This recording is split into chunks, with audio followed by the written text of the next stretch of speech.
What's going on, guys? Riley here from RP Productions, and today I am joined by my good friends, Brothers on Wheels. What's up?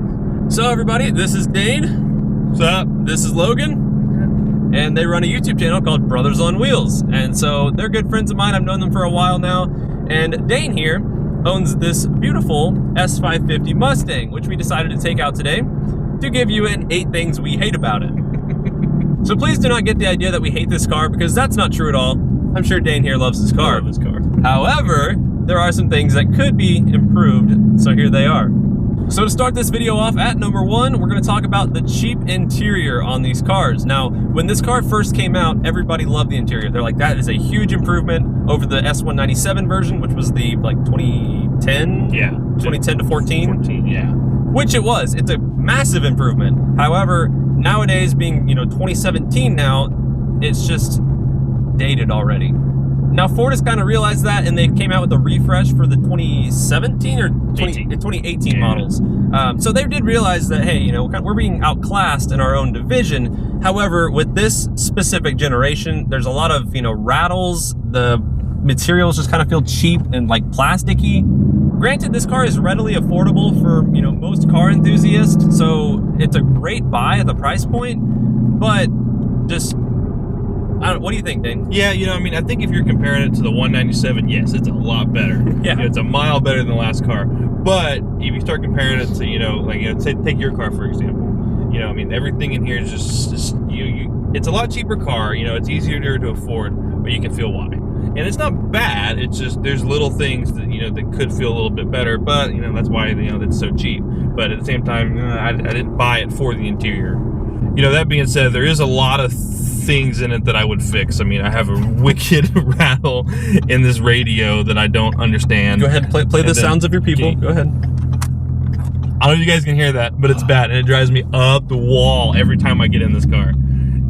And I've got something behind me that, for the life of me, I can't figure out what it is. I've crawled all through the back of the car, and I couldn't tell you what's wrong with it. So the number 2 thing I hate about my car is all the panel gaps on it. Some line up great, and then some start narrow and get wide. Like you have this one right here, which is super tight to the fender, but then you get this big lip right here on the edge that just sticks out. And I feel like on a 2016 car, nothing should stick out. And then you get to the back of the car, and this little 3/4 panel right here is super tight by the rear tire, but then you get all the way up to the door, and you have a weird wicked gap on the door, and then you can almost stick your finger in it, and it still moves. I doubt something should be moving.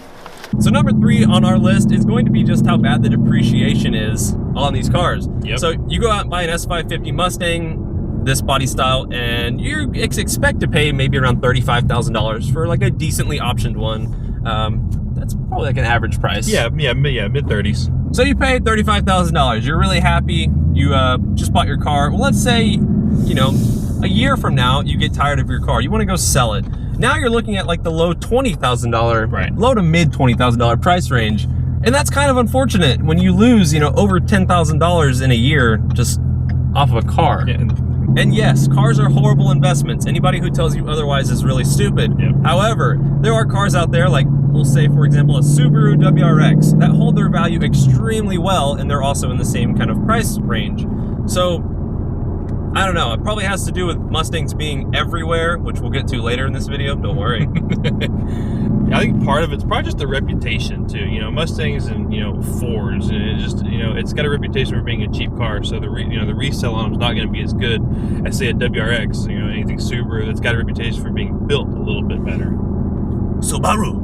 All right, so the number 4 thing that I hate about my car is the dang wheel hop that comes with it. So I wasn't quite sure how bad the wheel hop was until I took it to a drag strip, and just watch this. Damn,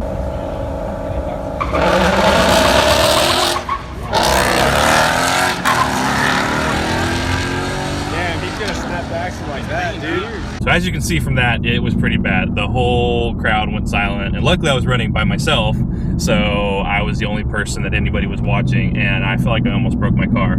So I'm not quite sure what the answer is to that, but I hate it.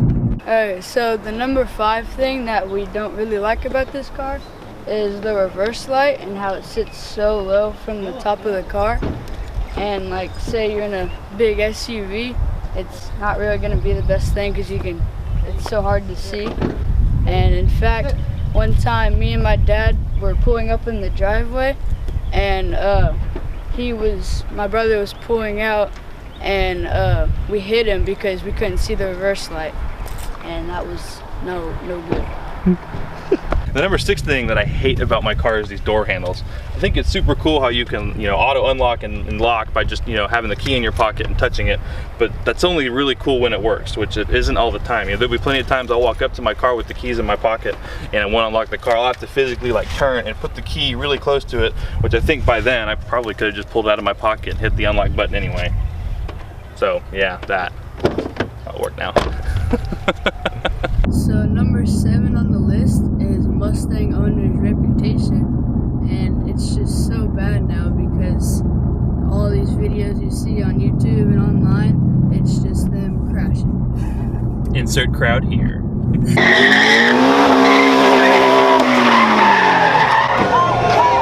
So kind of like we were talking earlier with the whole depreciation thing, these cars are so, I guess, cheap now. I mean, for what you're buying, it's a 435 horsepower car that most people can go out and buy. So you have all these people with minimal driving skills with these, high horsepower cars, and you're just waiting for a recipe for disaster.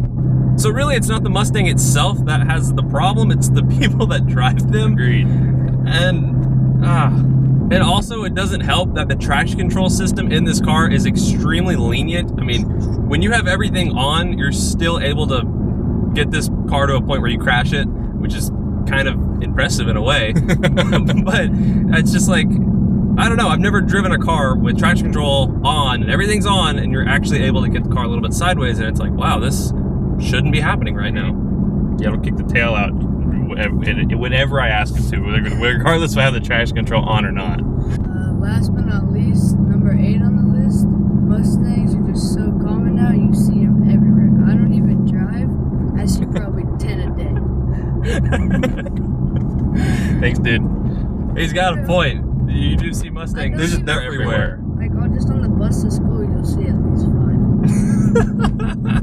I don't know, I don't know if it's the following or if it's the price. I feel like it's more so the price. It's the cheapest sports car you can buy, so everybody buys them. For the price point, I don't see anything out there that could beat this. I mean, you're looking at like Subaru BRZ price territory, loaded BRZ price territory for one of these, and it's like, you just can't compare those two. So for the value, get a Mustang if you're, on a budget and you want something quick and reliable.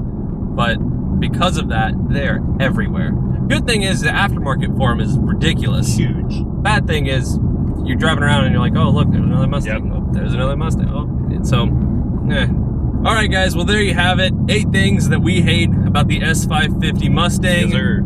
Overall, it's a great car. It really is. So don't get the misinterpretation that we hate this car, because that's not true at all. However, there's a couple things that could be improved on it, so we look forward to seeing what Ford does with the next year model. Once again, go give Brothers on Wheel a follow. Their link will be in the description. Check it out! Sorry. I kind of thought that dump truck was going to hit us. I made your dash cam.